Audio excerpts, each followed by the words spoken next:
जय जय रघुवीर समर्थ। मी शैला राजेंद्र देशमुख, ठाणे, वय वर्ष 55।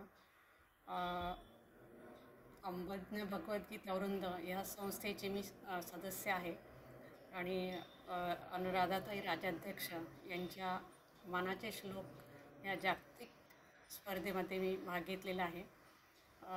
माझा आवडता श्लोक आहे 6वा।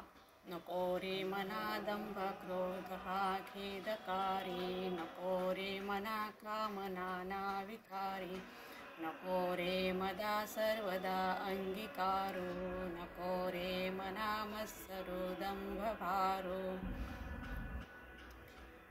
रामदास स्वामी आपल्याला सांगतात की हे मना, तू विनाकारण खेद करू नकोस। क्रोध जो आहे तो खूप वाईट आहे आणि हा क्रोध जेव्हा आपल्याला येतो त्यावेळेस आपलं खूप नुकसान होतं। मानसिक, शारीरिक, आर्थिक सर्व नुकसान होत असतं। म्हणून हा क्रोध जो आहे तो आपल्याला परत शून्यापर्यंत आणवतो।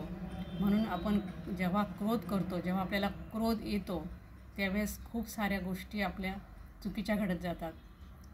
म्हणजे आपली स्मृतिशक्ती, बुद्धिशक्ती, शारीरिक शक्ती, आर्थिक शक्ती ही हळूहळू नाहीशी होत जाते आणि क्रोधामुळे माणूस एक अशा मानसिक अवस्थेला जातो की तिथे त्याला काहीही सुचेनासं होतं। आणि मग अशा वेळेला आपण काय करावं, तर अशा वेळेला आपलं मानस असं सांगतं की आपण 1, 2, 3, 4 असे 10पर्यंत अंक मोजावेत किंवा आपण एकदम शांत स्तब्ध बसावं आणि शांत बसून आपण विचार करावा। आपल्याला गीतासुद्धा सांगते की क्रोधात भवती सम्मोह, सम्मोहात स्मृतिभ्रमा, स्मृतिभ्रंशात बुद्धिनाश, बुद्धिनाशात प्रणश्यति, रागद्वेषो वियुक्तस्तु विषयानी इंद्रियचरण, आत्मवश्चर्विधेयात्मा प्रसादमधिगच्छति। क्रोधामुळे काय होतं, सम्मोह निर्माण होतो, सम्मामुळे स्मृती जाते, स्मृतीमुळे काय होतं, क्रोध पुन्हा निर्माण होतो। हे जे दुष्टचक्र आहे ते जेव्हा माणसाच्या जीवनामध्ये सुरू होतं ते माणसाला विनाशाकडे नेत असतं। गणपतराव नावाचे एक गृहस्थ होते। खूप अत्यंत गरिबीमध्ये त्यांनी अगदी कष्ट करून शिक्षण घेत होते। सायकलवरून जायचं, स्वतःची म्हणजे काम करायचं, कर्म करायचं आणि त्यातून शिकत जायचं। परंतु चांगले दिवस आल्यानंतर त्यांच्या मुलांनी सायकलऐवजी स्कूटरची मागणी केली। झालं, गणपतरावांना खूप राग आला आणि त्या रागाच्या भरात त्यांनी आपल्या शहाण्यासवर त्या मुलाच्या एक थोबाडीत दिली आणि थोबाडीत दिल्यानंतर त्यांचा जो मुलगा आहे तो सुदैवाने शहाणा होता आणि त्याने आपल्या वडिलांचा अनाठही जो राग आहे तो समजला आणि शांत उभा राहिला। थोड्या वेळाने तो सायकलवरून कॉलेजला चालला गेला। परंतु गणपतरावांना बदललेला काळ लक्षात आला आणि बदललेली परिस्थिती लक्षात आली। हे जेव्हा त्यांना समजलं त्यावेळेस ते शांत राहिले।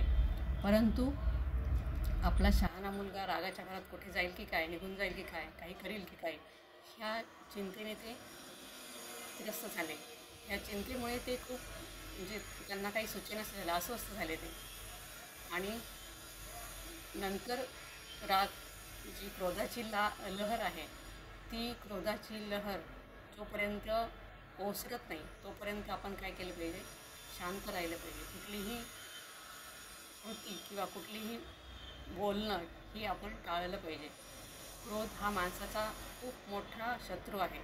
म्हणून रामदास स्वामी म्हणतात की नको रे मना क्रोध हा खेदकारी। तो खूप माणसाला मागे नेत असतो। नको रे मना कामना ना विकारी, क्रोधाबरोबरच जी कामना आहे ती सुद्धा खूप विकार निर्माण करणारी आहे। म्हणून क्रोधाबरोबर कामसुद्धा आपण कमी केले पाहिजे। नको रे मदा सर्वदा अंगीकारू, हे तू सर्वदा सदा सर्व काळ जर अंगीकारत राहिला तर हे आपल्या प्रगतीच्या आड येतं, आपल्या विकासाच्या आड येतं। आपली जी आध्यात्मिक विकास व्हायला हवा आहे किंवा कुठल्याही प्रकारचा विकास व्हायला हवा आहे तर आपण क्रोध, काम ही जे आपले शत्रू आहे त्यांना आपण दूर ठेवलं पाहिजे। नको रे मनास मत्सरू दंभ कारू, आपण कधीही दुसऱ्याचा मत्सर करता कामा नये, द्वेष करता कामा नये। तो फिरून आपल्याजवळच येत असतो. म्हणून दुसऱ्याचा द्वेष मत्सर कधीही करू नको आणि दंभ तर बिलकुल करू नको. कारण का तर माझ्याजवळ जे काय आलेले आहे, जे काही माझ्या भगवंतानी माझ्याकडे पाठवलेले आहे, ते मी कमवलेले नाही किंवा माझ्यामुळे ते आले नाही, तर मला कोणी दिले ते त्या भगवंताने दिले आहे. त्या चालनकर्त्याने मला हे सगळे दिलेले आहे. जय जय रघुवीर समर्थ.